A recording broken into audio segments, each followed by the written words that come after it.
Alors bonjour à tous, je suis Guillotin Eloa, je suis ingénieure aéronautique de l'ISAE Supaéro et j'ai toujours été passionnée de l'innovation technologique, particulièrement dans le spatial. Bonjour, je m'appelle Hugo Tarlet, je suis passionné d'aéronautique et de spatial et dans le cadre de Supaéro, j'ai pu imaginer ce qu'on pouvait faire dans les milieux de l'aéronautique et du spatial, par exemple dans les 10, 15, 20 prochaines années. Et ça, c'est très passionnant.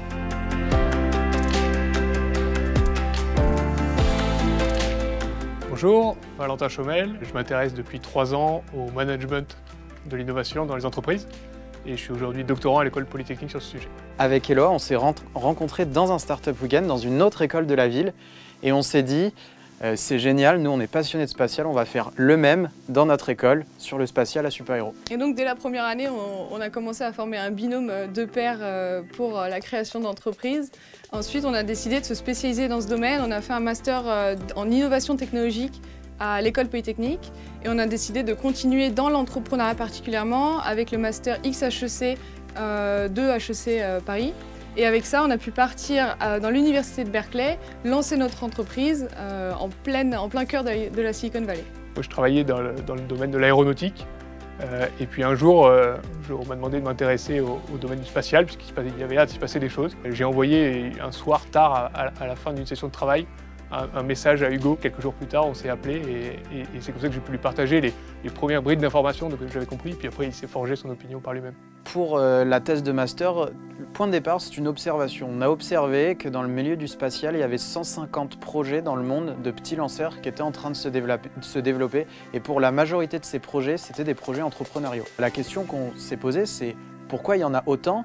Qu'est-ce qui va se passer dans les 2, 3, 4, 5 années à venir? On a essayé de structurer la thèse en 3 temps. Le premier temps, c'était d'interroger un maximum de personnes actifs pour comprendre qu'est-ce qui est en train de se passer. La seconde étape, ça a été de quantifier la taille du marché et faire une segmentation sur les petits satellites.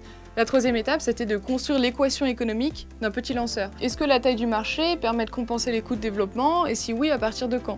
Globalement, on a fait ça en 10 mois de travail et c'est ce qui a créé la thèse de fin d'études de l'ISAE Supaéro. Quand au bout de quelques mois, ils m'ont annoncé qu'ils avaient réussi à discuter avec l'Agence spatiale européenne et qu'ils allaient être invités à la fin de leur travail à présenter leurs résultats au comité, j'étais assez impressionné. C'est nécessaire d'avoir une vision en tant qu'entrepreneur, en tant qu'ingénieur, en tant qu'être humain, de savoir ce qu'on veut atteindre dans la vie et être capable de le mettre en œuvre pour pouvoir y arriver. L'intuition doit être la base de la vision et ensuite c'est une vision qu'on doit partager dans l'équipe, en commun. Il y a un vrai point commun entre les deux, c'est qu'ils osent.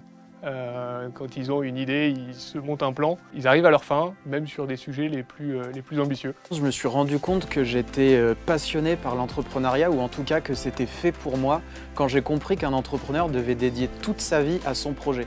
Pour moi, le déclic, il a été à mes 8 ans, je crois, quand j'ai commencé à vouloir vendre des petites truffes en chocolat sur le marché de Noël de mes parents. Et du coup, j'ai commencé à vouloir monter plein de petits projets, un peu à droite à gauche. Progressivement, les projets ont pris de l'ampleur, ont eu un axe ingénieur parce que ça me définit également, donc de plus en plus technique, et qui permettait de toujours avoir ce rapport au client, la construction d'une idée en la matérialisant en un produit, ensuite capable d'aller jusqu'à la commercialisation.